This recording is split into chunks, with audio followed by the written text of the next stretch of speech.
Good morning. I wanted to see if anyone had prayers for today. We had some from last night.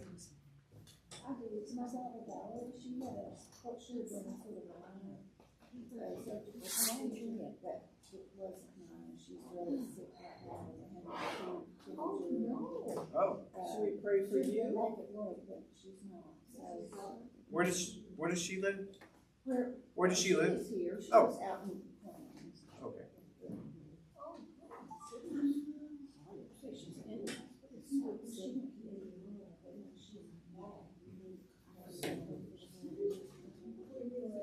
Does anyone else have prayers?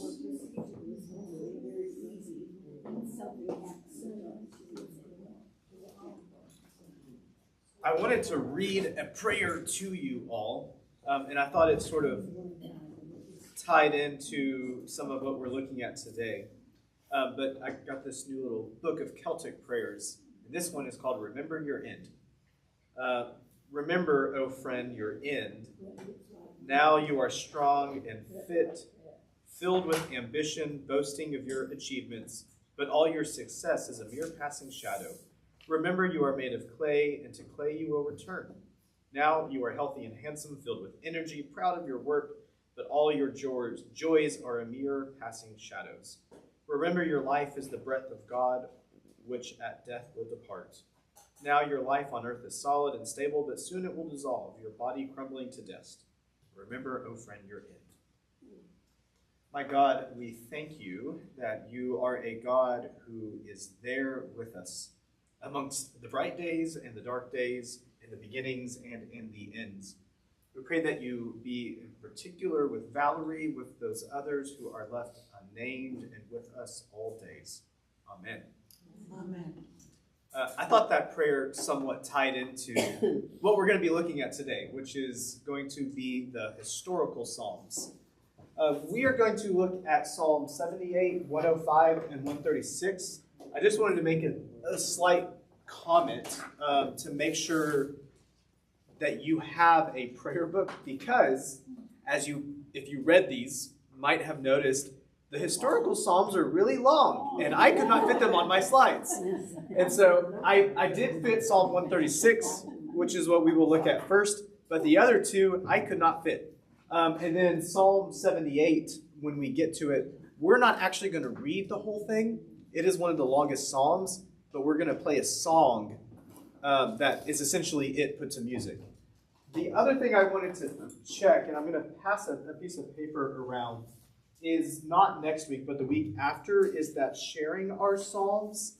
And I'm going to pass a little notebook around to see if you will commit to sharing a psalm on Thursday. And notice the way I'm wording that question. I got 2 from last night, which is not making me too hopeful. And I want to know how many people will be sharing psalms to determine what the presentation will be like for that day.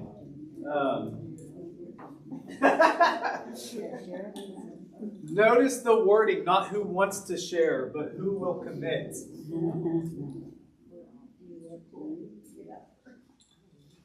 Okay.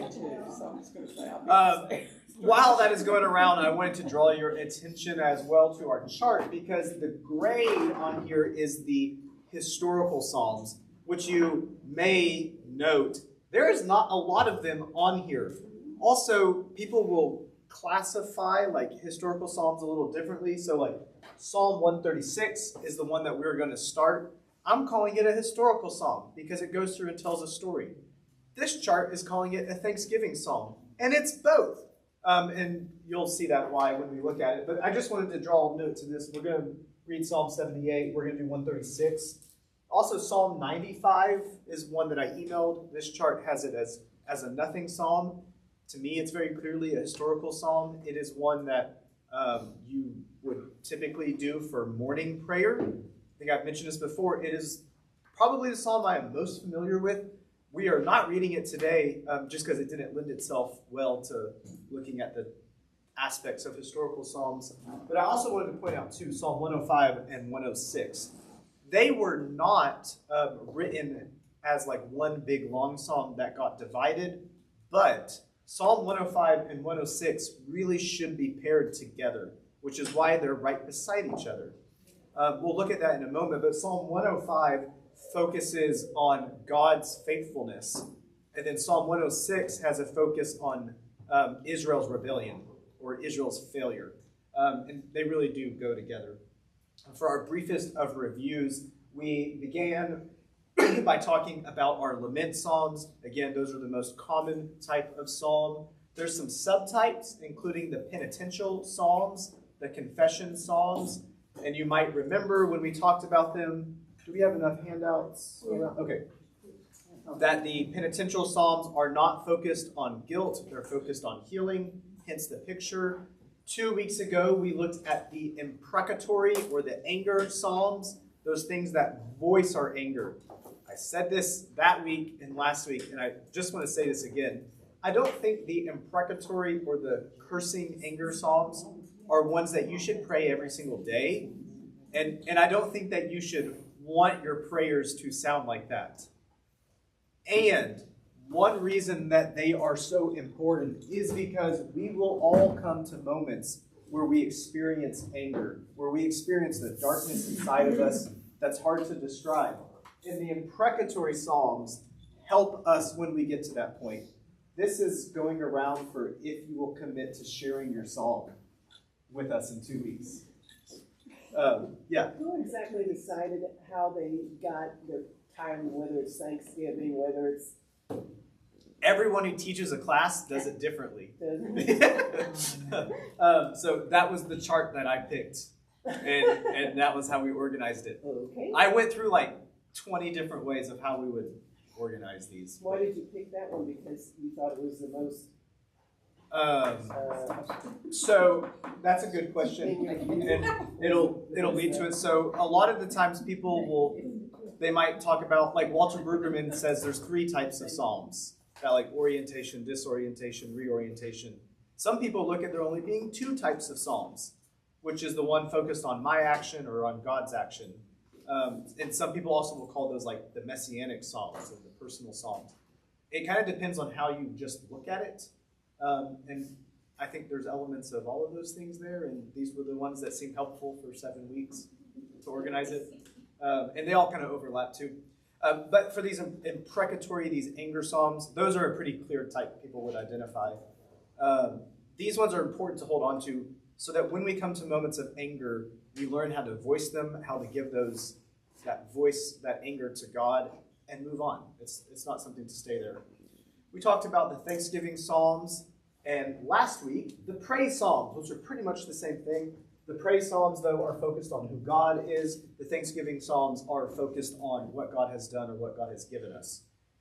And this was the phrase we kind of held on to, our key takeaway. It was how we built our praise Psalms. Praise Psalms praise all that God is with all that we have and calling all to join in. And that's kind of where praise Psalms end up. They pull others into that praise of God. This week, though, we're going to do something a little different. We're going to do the historical Psalms. And these ones have a very different feeling than the other Psalms that we have done, though they can be sometimes close to Thanksgiving. For the picture, it is a bunch of stones. And I'm really curious if anyone might be able to say why I picked rocks for our historical Psalms. Is that the one because of the water? He opens them up for water? That gets mentioned in these Psalms, but that's not why. There is a stone that Samuel sets up after the Philistines are defeated and Israel lives in safety. And to remember that, he puts up this memorial stone called an Ebenezer stone, which you've maybe heard of that before. Like there's Ebenezer Methodist Church, like just down the road. It's that Ebenezer. It's the stone of help. Ebenezer stones came a way for Israel to memorialize things that God had done, sort of like setting up an altar. They set up a place to remember it. And writing on stones came to be a way for people to remember the great acts that God had maybe done in their life. The help stone, the stone of help, the Ebenezer stone.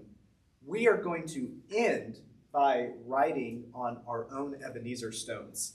So I made these little like bookmark things that you might want to keep them, or you might want to write it on some nice slate. We're gonna end with that. Which used to be on our roof. It. I don't know what you're talking about. That's not the ones to replace them if they get broken that I smashed on the curb to make solid. But on this picture it says, "This far you have brought me." It's a way of remembering the stories that we have with God. I thought that might be a little more practical than writing out a historical psalm for you, although you probably still should write a history psalm. We're going to do that, and then you can share it in 2 weeks, and it will be great. These psalms are special. They are history as theology. They're psalms that retell Israel's story as a way of worship and teaching. Oftentimes, these will go through like segments of Israel's history. It might go from creation to the covenant. It might go from the Exodus there in Egypt to when they had kings, specifically David. We'll see that in some of the Psalms. But they're just retelling a story, but they're geared for worship and teaching. There's kind of 4 big elements in the historical Psalms. First, they're there to help you remember. It's an Ebenezer. It's a way to hold on to those things that God has done, the stories that we want to pass on. They're used for teaching. And so, just like why we say history is important to have in school, because history repeats itself. If we don't know history, we'll make the same mistakes. That is what these Psalms are for. They're there to tell the next generation the same lessons that have been passed on. They're there for praise. So I might come to moments where I'm like, man, I don't really know if God's there right now. Well, I go, oh, let me go look at my little Ebenezer notebook. Or let me go look at my history Psalms. Look at all those great things God has done. I forgot about those. So they help us for that. And they help renew our own sense of praise or worship of God. Sort of a simple structure, and I tried to get them all into ours. I kind of struggled. But the first one, it's going to be a call to remember and praise. Oftentimes, these are going to start off with maybe listen to this teaching or this story I'm going to tell you, or let us praise God, and then it will tell you why. And so it will be a recounting of God's acts. It will retell the story that we want to remember. There are 2 responses that happen in this. There will be a human response. So oftentimes these psalms will maybe praise those who were faithful to God, but they will also make mention of failures. And we will see that when we get to Psalm 78. Psalm 78 is like, God was really faithful and we failed. And then God was still faithful and we failed. And God was still faithful and we failed. And so there is this big question, how do humans respond to what God has done, with faith or with failure? And then after our response, God has a response. Usually it's going to use that word hesed again. It'll talk about God's love, God's faithfulness, God's compassion. And sometimes there are repercussions for that failure. And so we'll see that too. Sometimes there are lessons that happen. In particular, Psalm 95 is the one that I think about, which, Marilyn, do you do the full psalm when you do morning prayer? No, I do the one that's in the prayer book. Okay. It's 95 and then the 80 bit of 96. All right, so in the prayer book, Psalm 95 stops right before God's response, which is that the people are not allowed to enter the land and they will not enter into God's rest. And Psalm 95 ends on this depressing note. And it's this lesson that kind of hangs there. And they took that out of the prayer book so that it didn't end on that. Well, it's in the Psalms. It is in the Psalm, but when you do morning prayer, it kind of cuts out 3 verses. And then oftentimes these will end with renewal of praise or of teaching. And so like in Psalm 95 that ends on this sad note, the lesson hangs there for you to hold on to. Well, I want to enter into God's rest, so I'm not going to fail like my ancestors did. So that's kind of a general structure. Yeah. I have sort of a rabbit hole question, and so if you don't have time to answer it, then put it aside. Okay. So retell Israel's story. Yeah. A Sunday or 2 ago, we read the lesson about Jacob wrestling with the angel. Oh, yeah. Right? And he hurts his hip or whatever, and then at the end of the whole wrestling thing, God renames him Israel. Yeah. And I started thinking about, okay, well, Abram got a new name. He became Abraham. Isaac, I guess he never got a new name, right? And then Jacob becomes Israel. And then I thought, when did Israel become Israel? Like, so Jacob gets a new name, he's Israel, but then when does Israel become not Jacob, person, but Like nation a Israel nation? sort of thing. Yeah. So And you may not have time for that. yeah, okay. So It's names history. names in the Bible, it might be better to think of them as titles. They have meaning associated with them, particularly when someone is renamed. So like Abram was the great father, then became the father, like the greater father. When you added the extra syllable, the father of many nations. So you added the many in there, like he became an even better father. That'd be like a title like Caesar or something that then we come to know as a name. Same thing with like Israel. Israel is, in that story at least, the name Israel means he who wrestles with God. And that became part of the identity for the people of Israel, why they took that as their name. Because you have all of these loose tribes, but their identity became, we're the ones that wrestle with God. And it's not a bad way. It's like we experience God in this real intimate way. Sometimes you get a little injured. It might hurt, but you always come away blessed when you wrestle with God. It's a great story. I love that one. So why do we include the Jewish history? Because Jesus was Jewish? In I the just- Psalms or? Yeah, I'm thinking if you were reaching out to Gentiles around the world like they did then, Yeah. learning Jewish history doesn't seem to be a thing that would resonate. So one thing that was very fascinating that happened right when Jesus came, which would be kind of how God has lined up history, is that the Israel's God spread throughout all the world. That happened not only because of exile, but because after like the first temple was destroyed, Judaism sort of changed to a religion that you could begin to just follow the law rather than go and like just make sacrifices. And so it became more accessible, and it was pretty popular like in the first century. Not everybody wanted to be a Jew, but lots of people were converting and becoming Jews. And it had begun to spread, like not only in Alexandria, but there in Mesopotamia and Babylon, and throughout some other parts as well. And so people knew these stories. And so the way that the New Testament is written is that you already know those stories. And so we're weaving together those stories to explain who Jesus is, because he's a fulfillment of them. So it's kind of ripe for the moment.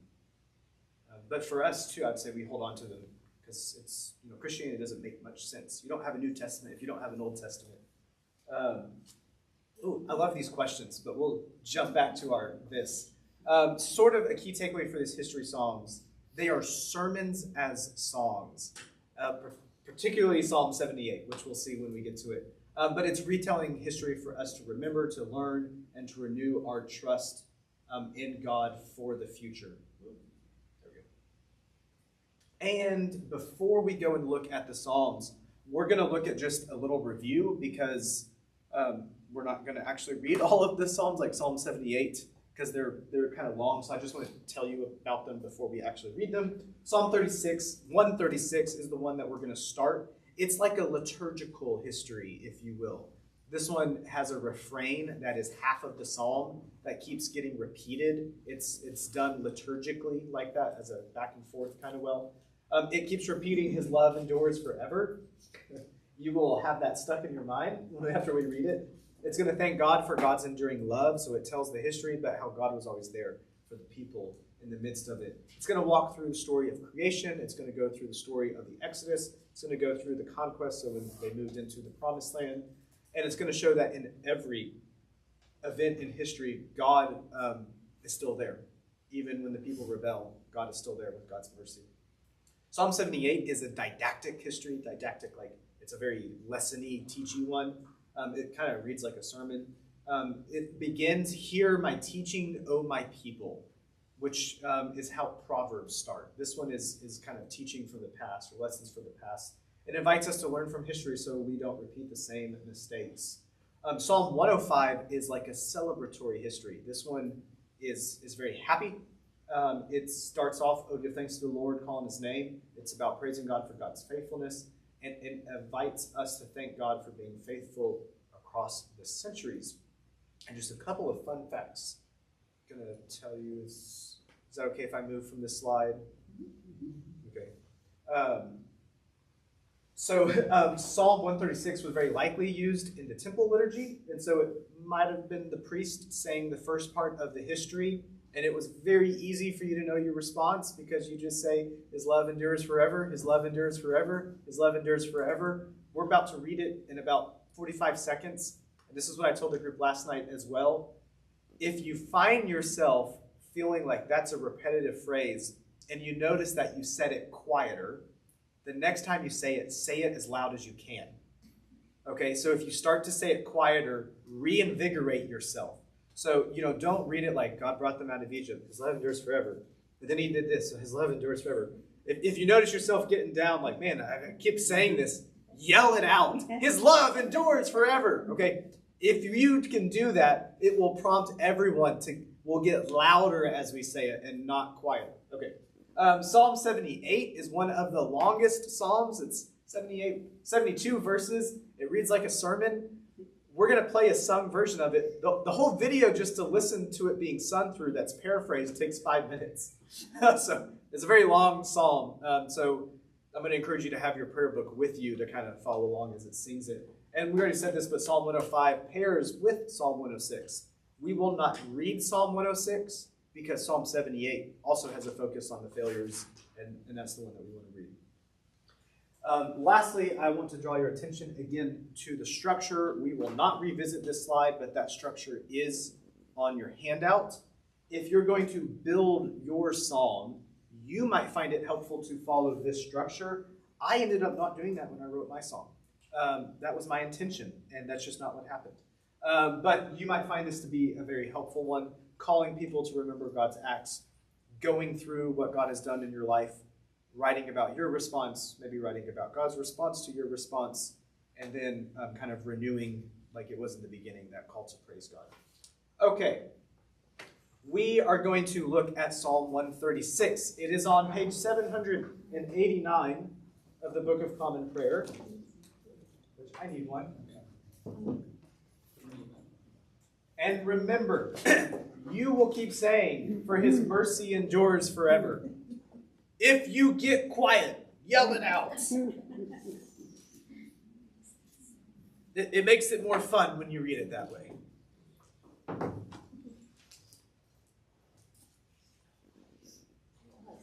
Yeah. We can't see for the podium. Does that work?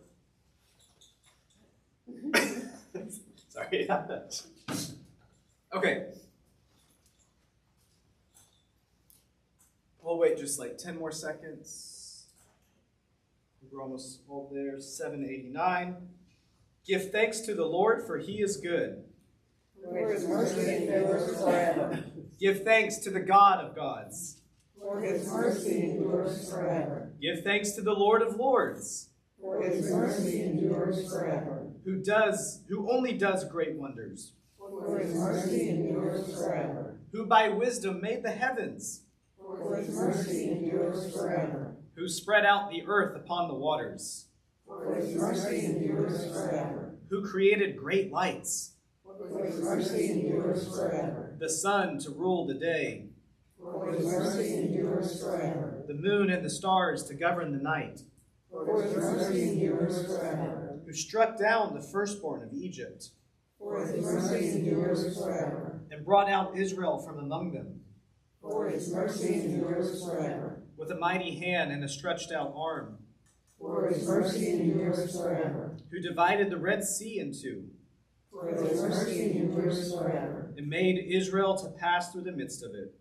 For his mercy endures forever. But swept Pharaoh and his army into the Red Sea. For his mercy endures forever. Who led his people through the wilderness. For his mercy endures forever. Who struck down great kings. For his mercy endures forever. And slew mighty kings. For his mercy endures forever. Sihon, the king of the Amorites. For his mercy endures forever. And Og, the king of Bashan. For his mercy endures forever. And gave away their lands for an inheritance.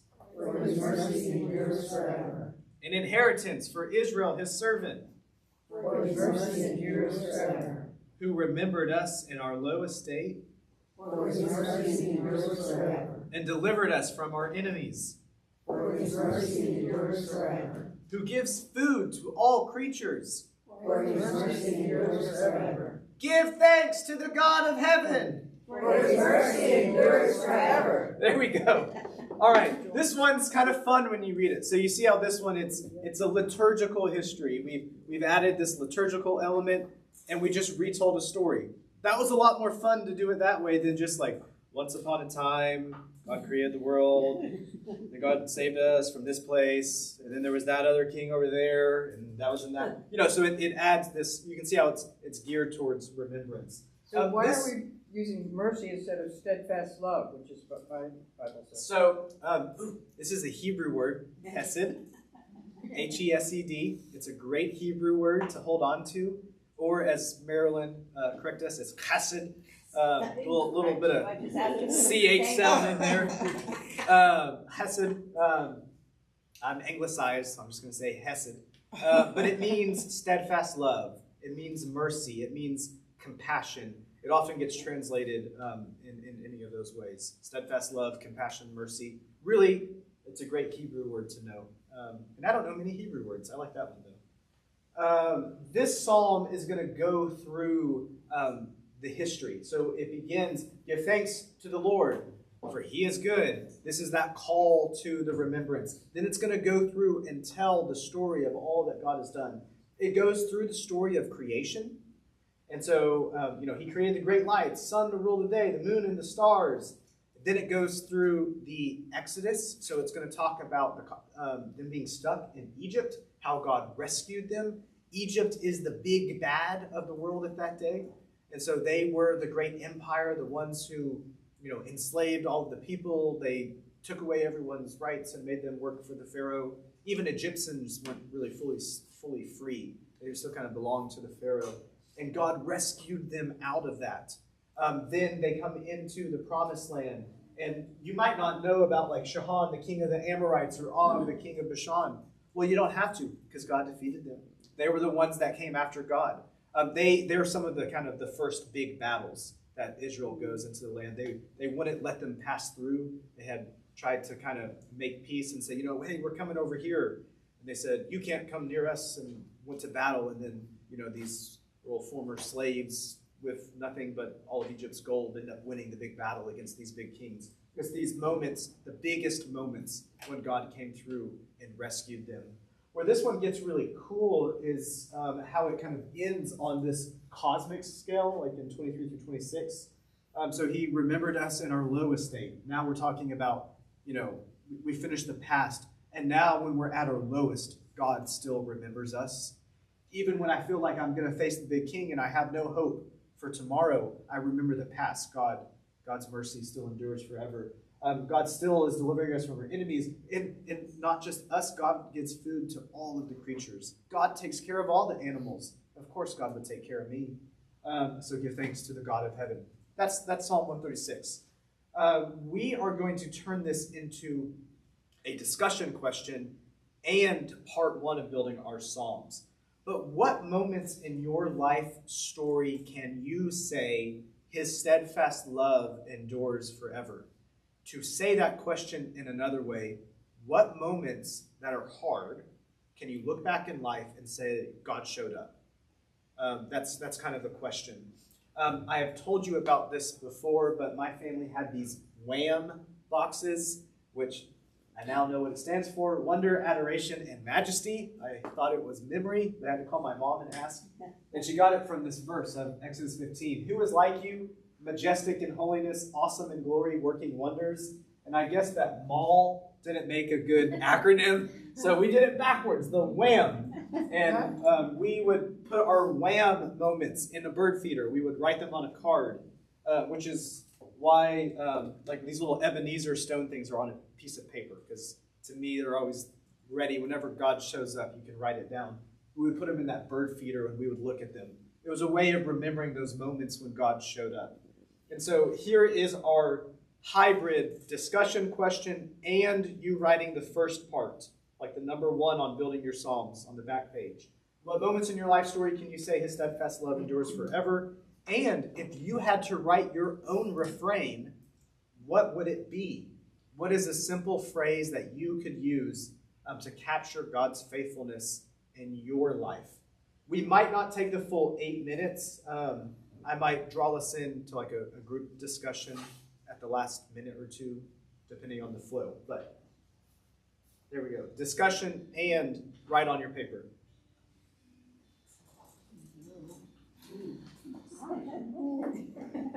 Never.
And then, We had to, isn't it funny, when you have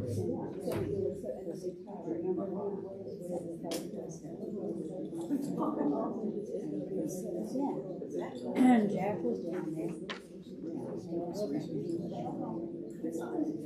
One of those kind of starts up village. And so we hadn't had a fire. There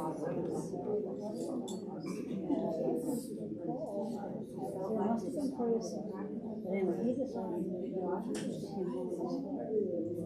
he did. And staying at the exact same spot.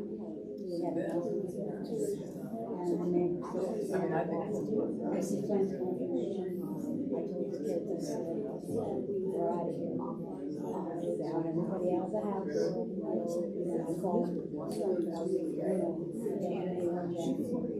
Called 911 and they came out. Isn't it? That is. Of course.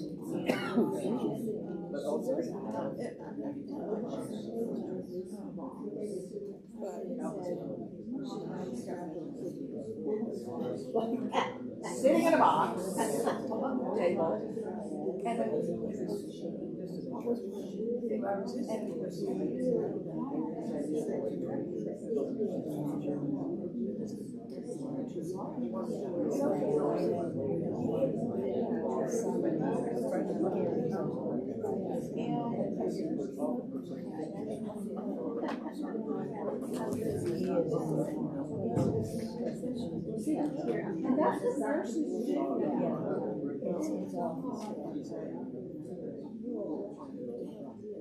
We'll do about one more minute.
Isn't that such a nice alarm?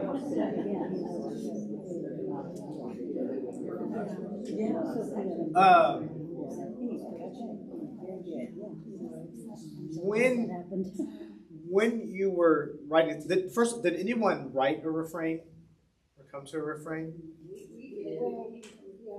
You did. Oh, y'all all came up with one. No, we copied her. Oh, do you want to share? Well, someone sent this to me this morning, and so anyway, this is the end of it. Trust him for good, and only good is coming to you. But the rest of it was, don't block it or stop it by worrying and being anxious. But the refrain was just trust him for good, and only good is coming to you. Then I think I saw a hand here. Would anyone else want to share one they wrote? Maybe not. Okay. Well, I was gonna say, what I could come up with was, you caused me continuous confusion forever. That's right. You caused me continual confusion forever. Not bad. I'll just be truthful. For mine, I've been, I think, stuck to Jehovah Jireh since Marilyn brought that up in church a few weeks ago. And so mine was Jehovah Jireh, a God who helps, provides, and whose love endures. And when I did the rest of my psalm, I kind of built it out around that refrain, which took me a minute to come to. One thing I do want to just share, though, is if you come up with a frame, this thing that kind of captures how God has showed up in your life or been there for you, you might be thinking of various moments throughout your life, like this psalm, or you might only think about one big story. And if you can only think about one story, well, that's probably the story God wants you to remember. And so before we go to our next psalm that's going to kind of go through another large part of history, the last psalm that we're going to look at, it's about one thing. And if you can only think about one thing, that's great. And so don't feel the need to go through your whole life story when you think about God was there. You might only think about one or two main stories. That's the story you should write about then. We're going to go to Psalm 78 next, which is on page 693. 4. Go ahead and turn to it in your Book of Common Prayer. We are going to read the first 8 verses together, which serve as the introduction to all of Psalm 78. Do we need another prayer book? Oh, you're good. Okay. This one is a maskil. You might remember. Ooh, does anyone remember what a maskil is? It means a contemplation. And so this one is very slow to think about. It is not, for his love endures forever. It is, hear my teaching, O my people. This one's slow to kind of process and let it sink in. This one is the one that reads like a sermon. Again, we're going to read the first 8 verses, and then I'm going to play a song that does the rest of it. I just think it helps kind of aid in listening to it. Hear my teaching, O my people. I will open my mouth in a parable. That which we have heard and known, and what our forefathers have told us. We will not hide from their children. We will recount to generations to come the praiseworthy deeds and the power of the Lord. And the wonderful works he has done. He gave his decrees to Jacob and established a law for Israel. Which he commanded them to teach their children. That the generations to come might know, and the children yet unborn. And they in turn might tell it to their children. So that they might put their trust in God. And not forget the deeds of God, but keep his commandments. And not be like their forefathers, a stubborn and rebellious generation. A generation whose heart was not steadfast, and whose spirit was not faithful to God. You may have picked up on the tonal change in verse 8. This is the one that will go through Israel's failures. There is a line that is going to be repeated in the song that comes from this. And yet they sinned. They sinned. They sinned is how the song puts it. This is the one that it's the lessons. Don't be like those who made mistakes before you. Also, just a fun note, I will open my mouth in a parable. A parable and a proverb are the same root word. You might not have known that, but they're both a wisdom teaching. Parable is a long-form proverb. Proverb is a short-form parable. That's so cool, isn't it? Woohoo. We're going to listen to this song. If you want, sort of follow along. Also, I just want to give one forewarning. For some reason, every time it says, and they sinned, they sinned, they sinned, my computer thinks it's saying, hey, Siri. And I think I got the Siri thingy turned off, which also happens every time I yell, hey, Sabra. So if it does that, I'm sorry and blame Siri.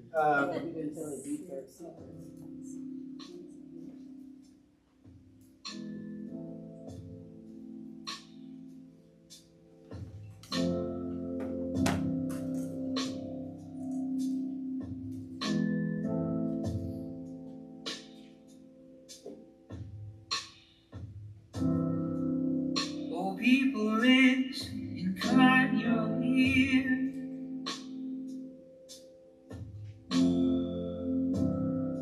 to the mysteries, to the teaching here. I'm going to pause this really quick because I got Hebrew subtitles on and not English ones.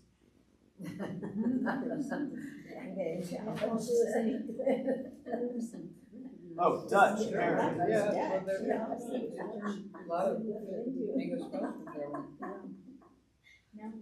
You know, I don't know how to fix that, so we're just going to turn those off.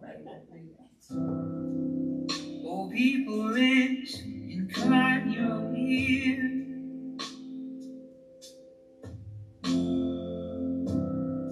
to the mysteries, to the teaching here.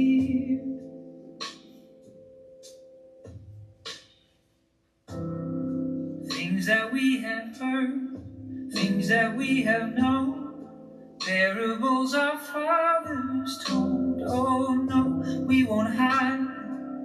We'll let the children hear.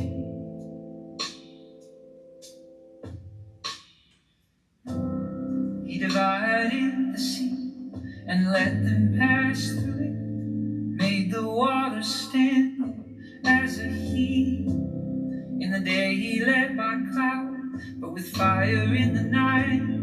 He split the rock for water so they could drink. He opened up the skies, the very doors of heaven, poured the bread of angels there to eat. By his very might, on the wind, he fulfilled every hungering. In spite of all this, they sinned, they sinned.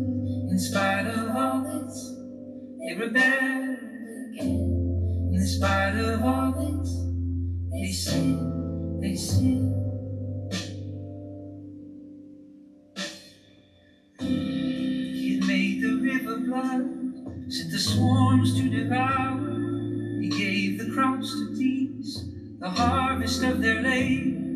The hail destroyed the vine, the flocks by lighted sky, amidst the thunder cloud. He let loose his anger by a company of angels, and when the path was made, from death he wouldn't save.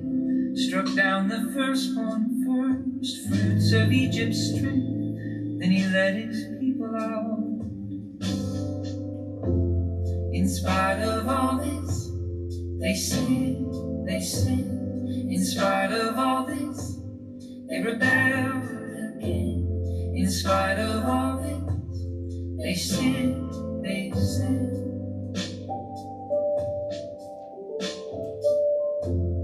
In spite of all this, they sinned, they sinned. In spite of all this, they rebelled again. In spite of all this, they sinned, they sinned.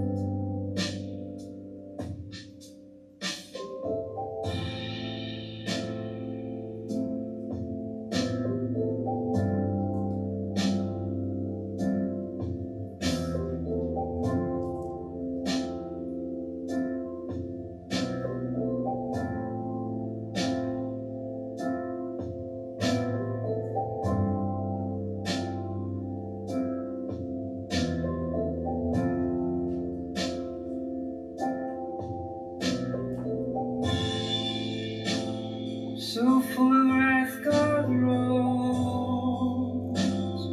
against his own laid law. The young men and the strong, they fell. He delivered up his glory into fire all consumed. The women had no marriage song, the priests fell by the sword. The widows they made no lament.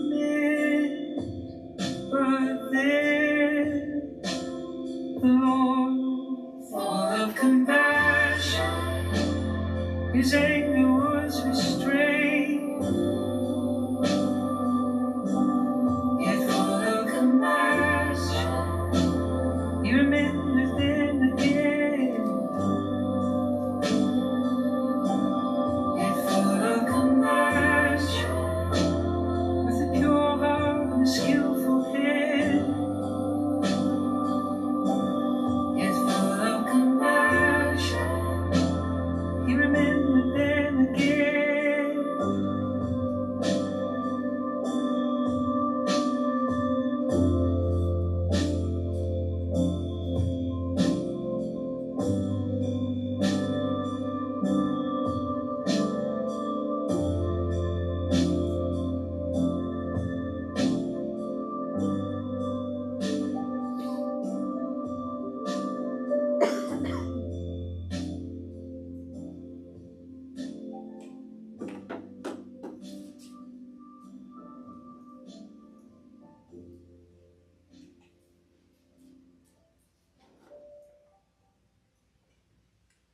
I thought that one was a good way of capturing what this psalm is. This psalm, essentially, it goes through the story of Israel, very similar to the first one, but instead of then God's love endures forever, it's look how we repay God's faithfulness. And so it goes through the great events that God kind of took with the people. It goes through the story of the Exodus, which is mainly what it kind of goes through that we sung about. Then it goes through how he brought them into the land and how the people kept rebelling, how they rejected God, how they then served other idols. And time again throughout the psalm, it's then this is what happens when God kind of then turns away from us because we turned away from him. It kind of ended with it, but there was no happy marriage songs. The priests were not celebrating in the temple because God wasn't there with us.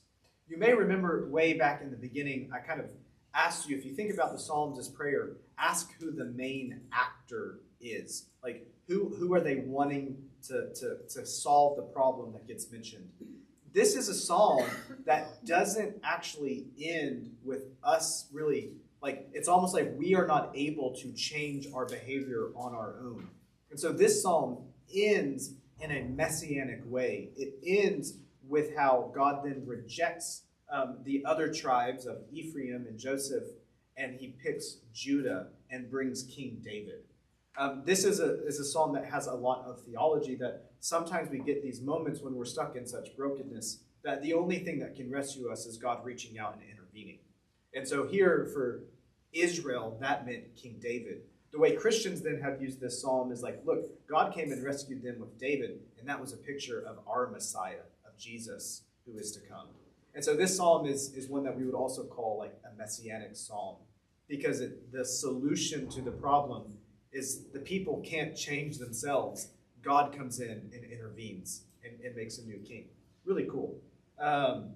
This one also goes through lots of history, so it's going to go to our next discussion question and answering number 2 on the paper, on the Building Our Psalms on the back. But Psalm 78 warns us about what happens when we do not follow God. Reflect on moments when we as a church, when I say church, I don't just mean Ascension, I mean like our church at large, our society or we ourselves have failed. And here's the questions to talk about and then to also answer. Why do you think we need to remember those failings? This is the main question I think is good to answer. What warnings would you give to the next generation? And also, what reminders do you need to hear today? I added that as a third question because when I was making this, I was like, well, this is what I would tell the youth. And I was like, oh, wait, this is also here to help me remember. And so also ask what you need to remember as well. So this is both discussion and number 2 for building the psalm.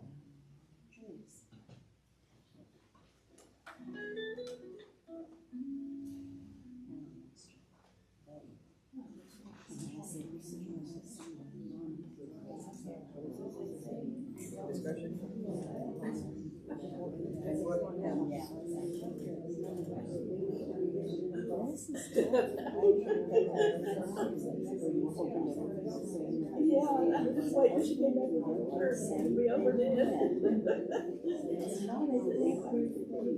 It's failing. I was thinking the same thing. That was the reason we had to study it. Be aware of it. About the division of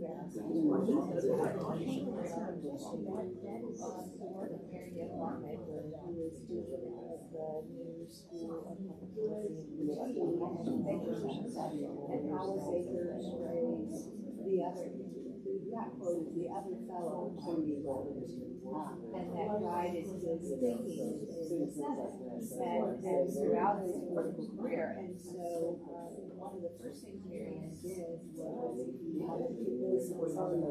she asked Bill, I call my daughter, tell my daughters I call it Phil and Bill show.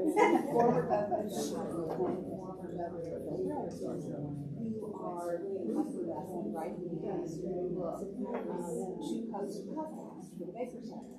And they took the phrase the other fellow might be right and sort of updated it to you might be right. And so they right now, she said when she started it, it was a big house. And it has exploded. They now do live. It's a podcast. It's recorded podcast. So you can subscribe and the episodes will pop up. And they now do live recordings like films and tea and Washington DC. But the format is they take a topic like education, how to get and they invite someone who is seen as a leading couple Get raised by the freshman here, so they are saving. and then they come dialogue is led by And where I'm getting to with this is our failing sometimes is our insistence. yes, and she said, call her, and call her. And I would tell them. I don't know. I need to call. I don't know why she just didn't call me on And that's WhatsApp. why she don't attention. I've been her since 1988. A lot of ups and downs. There's yes, I'm your newbie.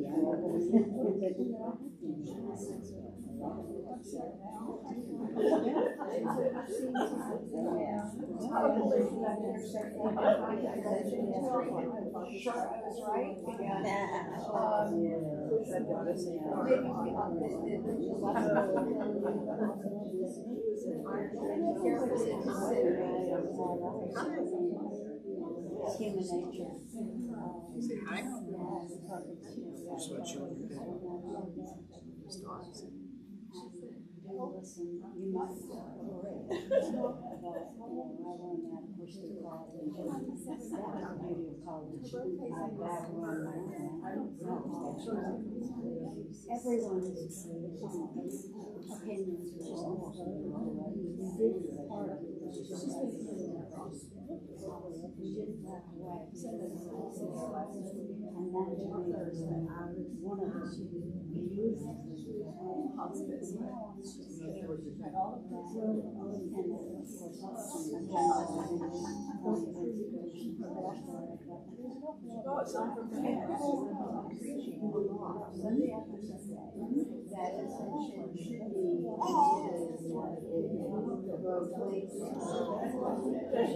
She looks so nice.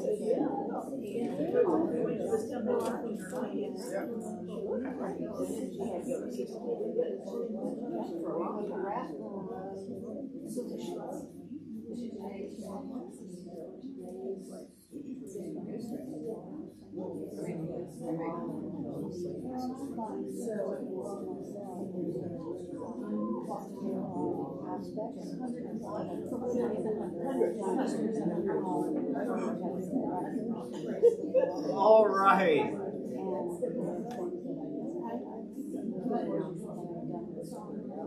We're going to move to Psalm 105.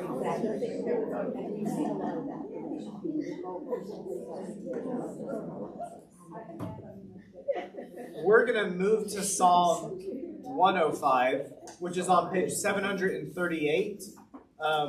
You will need to turn there because it didn't fit on the piece of paper or on the slide. But hold on to this idea that these history psalms, they are very much centered on don't repeat our mistakes. When you write down a history psalm of your own, you might not want to include writing your failures, but it is a pretty prevalent part, and that is part of this. It's to remember things so mistakes do not get repeated. Psalm 105 ends in a different way. This is the celebratory history. It's about celebrating things. Remember, Psalm 105 is focused on God's faithfulness. It is connected to Psalm 106, which goes over Israel's failures. We're only going to read Psalm 105. And help me not to forget to play you 1 minute of each of these little videos, because I forgot last night, and I realized that when I just pulled this slide. It's hard to pay attention to you watching. Well, here, now look at your prayer book. So we are going to read Psalm 105. we will read it by the whole verse. So I will read all of verse 1, you will read all of verse 2. Same thing, if you notice yourself getting quieter, try to say the next verse a little louder. Give thanks to the Lord and call upon his name. Make known his deeds among the peoples. Sing praise to him, and see all his marvelous works. Glory in his holy name. Let the hearts of those who seek the Lord rejoice. Search for the Lord in his strength, continually seek his face. Remember the marvels he has done, his wonders and the judgments of his mouth. Always remember his servant, children and Jacob's children. He is the Lord our God. His judgments prevail in all the world. He has always been mindful of his covenant, the promise he made for 1,000 generations. The covenant he made with Abraham, the oath he swore to Isaac. Which he established as statutes for Jacob, and everlasting covenant for Israel. Saying, to you will I give the land of Canaan to be your allotted inheritance. But they were few in number, of little count, and sojourners in the land. Wandering from nation to nation and from one kingdom to another. They had no one present, and repeated kings for their sake. Saying, do not touch my anointed, and do my prophets no harm. And Then he called for rain in the land, and destroyed the supply of bread. He sent a man before them, Joseph, who was sold as a slave. They bruised his feet in fetters, his neck they put in iron collars. Until his prediction came to pass, and the word of the Lord tested him. the king Kings sent and his abused him. The ruler of the people set him free. He set him as a master over his household, as a ruler over all of his possessions. To instruct his princes according to his will, and teach his elders wisdom. Israel came into Egypt, and Jacob became a sojourner in the land of Ham. The Lord made them exceedingly fruitful, and made them stronger than their enemies. Whose heart he turned so that they hated his people, and dealt unjustly with the servants. He sent Moses' servant, and Aaron, whom he had chosen. They worked his signs among them, and the portents in the land of Ham. He sent darkness in the dark, but the Egyptians built against his words. He turned their waters into blood, and caused their fish to die. Their land was overrun by frogs, and their chambers of kings. He spoke, and there came swarms of insects and gnats within all their borders. He gave them hailstones instead of rain, and flames of fire throughout their land. He blasted their vines and their fig trees, and shattered every tree in their country. He spoke in Moses' name, and none was without number. He ate up all the green plants in their land, and devoured the fruit of their soil. He struck He down struck down the firstborn of their land, the first fruits of all their strength. He led out his people with silver and gold, and all their tribes there was not one that stumbled.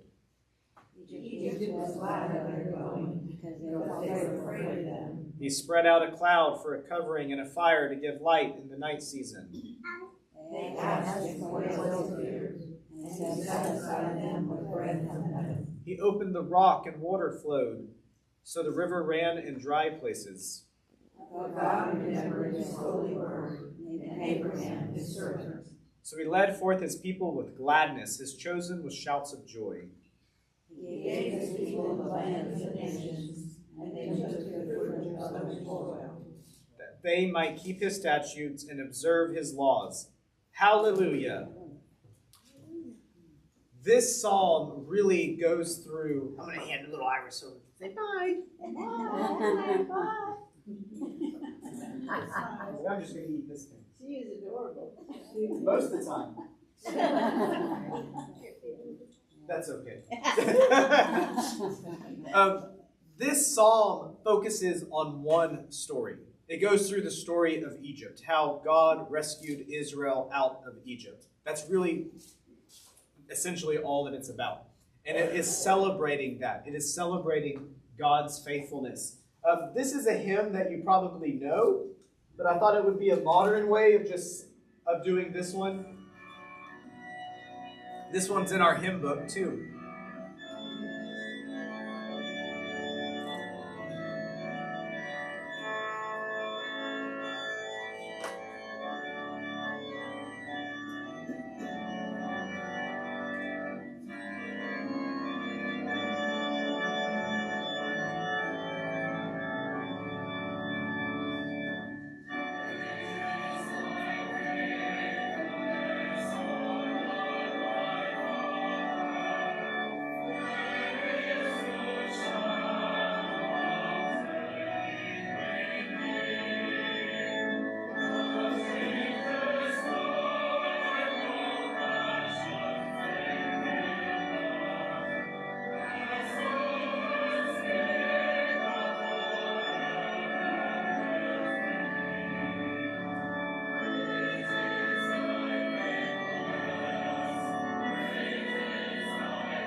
That is the hymn, Great is Thy Faithfulness. I think if you were to capture what this psalm is trying to say, it is saying that. Great is Thy Faithfulness. And it goes through the stories, and mainly the one big story of where God was faithful for Israel.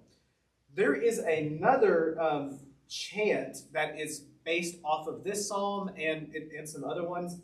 I'm not really sure why this one says Psalm 117, because it's not what this chant is. But the chant is called "Oh, Give Thanks Unto the Lord." It's one that a lot of Anglican churches will sing and such too. But I wanted you to hear it. I didn't realize it started so fast. I wanted you to hear just the first part of it, and I will send this one out as well for you to listen to. Oh, give thanks unto the Lord, for He is good. Alleluia. For His mercy endureth forever and ever. Alleluia. Let the house of Israel now say that He is good. Alleluia. For His mercy endureth forever and ever. Alleluia. I just wanted you to hear a little glimpse of that chant. Singing about God's faithfulness has been a part of the Christian tradition and the story of all times that people have been with God. That's going to lead us to our kind of last step, which on the back of your page is steps 3, 4, and 5. Before we get to that, I want to come back to the Ebenezer stone, and we'll come back to this. Because I'm gonna pass these around. The Ebenezer stone, if maybe writing a psalm to remember what God has done is not kind of what connects with you, I would encourage you to hold on to this idea of an Ebenezer stone. For me, I like writing stuff on pieces of paper because I don't like carrying around a rock with me. I am going to pass the rock around for you, but keep this little bookmark of the stones with you. And when you think about a moment that God showed up, a wham moment, something that God has done for you, maybe it's like a refrain or a title of God, like Jehovah Jireh. Write it down on the little piece of paper. Or, instead of passing these around, you can come grab these. I don't know if that might not be the easiest to pass. Or hold on to this idea of an Ebenezer stone. It's just a good thing to hold on to. Quick note about next week for the Psalms of Ascent. If it's cold, bring a jacket. That's all I'm going to say. If it's cold, bring a jacket. And then we're just going to do 2 little summary pieces, and then we'll answer that last question. So remember that these Psalms retell Israel's story. It's a way of worship and teaching. Oftentimes there'll be a call to remember. It's going to recount God's acts. It'll go through my response, whether that's good or bad, God's response, which always includes hesed, that love, compassion, that mercy. Sometimes it comes with a discipline. And then there's that renewal for praise and for teaching. And here's just a summary of what we've learned from these three Psalms. Psalm 136, that idea of liturgical history. We learn that God's love endures forever. It's a common refrain to summarize what God has done. It teaches us to love God through memory. Psalm 78, the didactic history. Hear my teaching, O my people. Or, as we heard in the song, in spite of all this, they sinned. They sinned. In spite of all this, they rebelled again. It challenges us to learn through honesty. In Psalm 105 that we just read, oh, give thanks to the Lord, call on his name. It invites us to celebrate. I'm not really sure why I typed through honesty. I don't know what my original sentence was meant to say, but it's about celebrating what God has done. And so with that, with our last few minutes here, we're going to look at Psalm 105, how it retells the story of Israel and how we celebrate and praise. If you want, write out a timeline of your own story where God has showed up. Or you might only think about one story, and that's okay too. And you'll see, to kind of finish writing out a psalm, number 4, determine which kind of elements you want to include. For me, it was just the refrain. That was what seemed most natural. You might want to focus your psalm or your story about the places that you have failed and God still showed up. Or you might want to be more celebratory, like Psalm 105. That's like, look at God's great faithfulness in all of my life. Or you might want to build it around that structure that's out here. Kind of a free flow. I'm going to play just the background music, but this is kind of how we're going to end in class, is writing these down.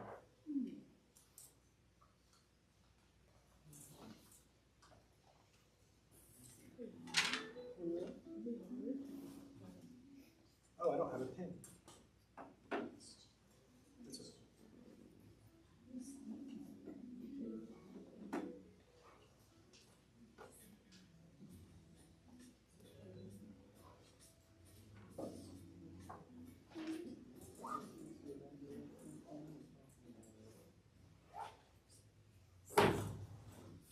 Oh, did anyone need a handout from last week? Yes. Yes, I do. Give more of those long songs.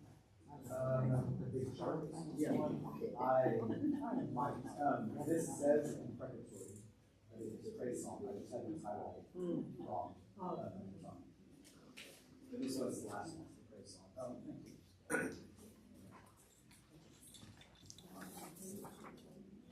It says in preparatory.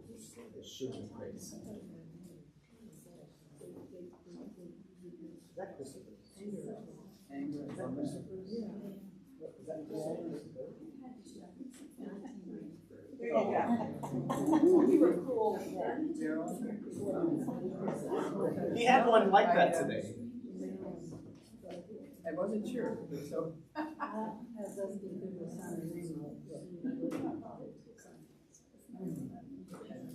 So, okay, I got that right. I was actually, I have it written down. I took it out, but there's so much to look through, I don't know where I wrote it.